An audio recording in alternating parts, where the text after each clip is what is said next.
On January 28, the Atlantic Council published the Longer Telegram toward a new American-China strategy, modeled on George Kennan's historic 1946 Long Telegram on Soviet Grand Strategy. This article aims to furnish the new administration with a U.S. strategy toward China. The author seems to believe the China problem is the problem of Xi Jinping, the country's current leader. If Xi would be replaced by a more traditional form of Communist Party leader, the China threat will no longer be a significant threat. But is that really the case?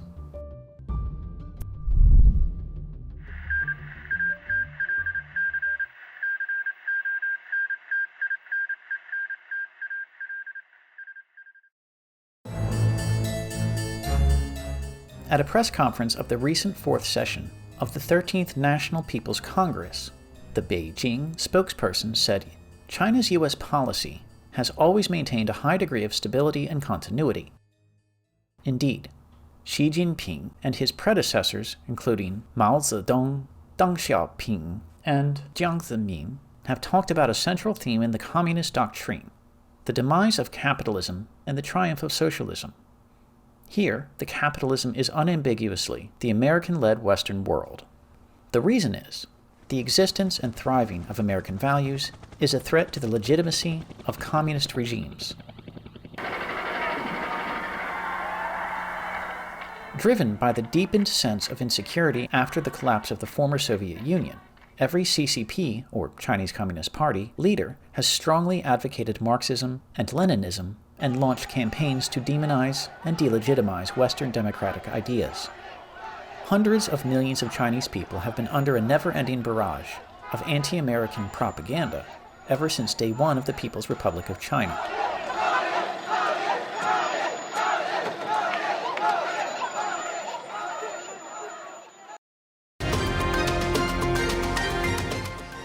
Li Nanyang, daughter of Li Rui, former personal secretary of Chairman Mao, said in a recent interview with NTD that the CCP has always harbored this ambition ever since before it took over China in 1949. For example, in 1947, Lu Dingyi, a high-ranking CCP official, said, "We, the communists, will beat the United States." In 1950, 1 year after the CCP took over China, its strategic goal was to win over the US, not by world war, but through step-by-step erosion. Just look at what Beijing has done since it joined the World Trade Organization. Isn't that step-by-step erosion? Fast forward to the 1970s. Deng Xiaoping started to reform China's economy after its near collapse during the Cultural Revolution. Deng said that reform was but one step for the CCP to win over the United States. We just need to get the West's technology and advanced management systems so that the CCP can beat the US. The two leaders before Xi, Jiang Zemin and Hu Jintao, have been inheriting Deng Xiaoping's guidance of Taoguangyahui, or hiding your capacities and biding your time. Hu Jintao coined a term, 和平崛起, or peaceful rise, and Jiang put it more bluntly, 明星发大财, or making a fortune silently.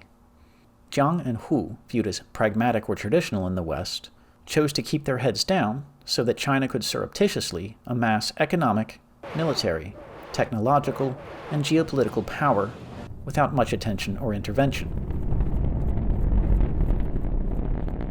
By contrast, Xi's policy is reflected in his talk of his China Dream, his Belt and Road Initiative, as well as his destruction of one country, two systems in Hong Kong. Additionally, his wolf warrior diplomacy during the CCP virus pandemic. All of these pose a direct challenge to the American-led world order. Xi's policy may not sound like it, but this is a natural extension of his predecessor's secret, or not-so-secret ambitions: to beat the United States.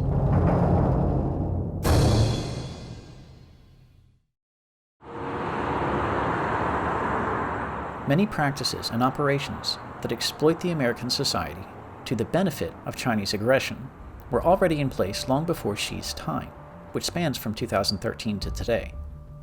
The notorious telecom giant Huawei launched its business in the United States as early as 2001. The Beijing-controlled Confucius Institute first launched at the University of Maryland in 2004. In 2001, the mouthpiece propaganda machine, China Central Television, later renamed to China Global Television Network, or CGTN, started entertaining American households with 24-hour English programming. The lucrative 1,000 Talents program that entices scientists to secretly bring knowledge and innovation to China was established in 2008, not to mention the government's abuse of the World Trade Organization by heavily subsidizing domestic companies, manipulating currency, and stealing intellectual property since almost 2 decades ago.